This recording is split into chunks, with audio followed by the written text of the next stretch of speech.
Hey, today we're going to check out the coolest features that are on GitHub.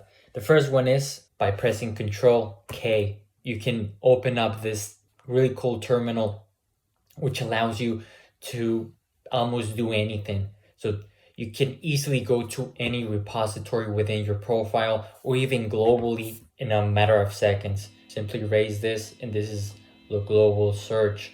We can type in any repo that you want, and we can simply press enter, and there we go. In a matter of seconds we are on my repo.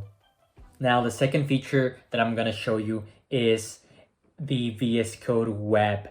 In other words, we can actually run a Visual Studio Code environment within GitHub. All you gotta do is within a repo, press the dot button, the period button.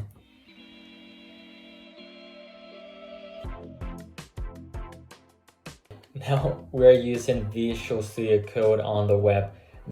You can easily, in a matter of seconds, get a VS Code set up, and you can start editing your code in a matter of seconds. That is a must-to-know feature of GitHub. Please let me know if you know any other cool feature on GitHub.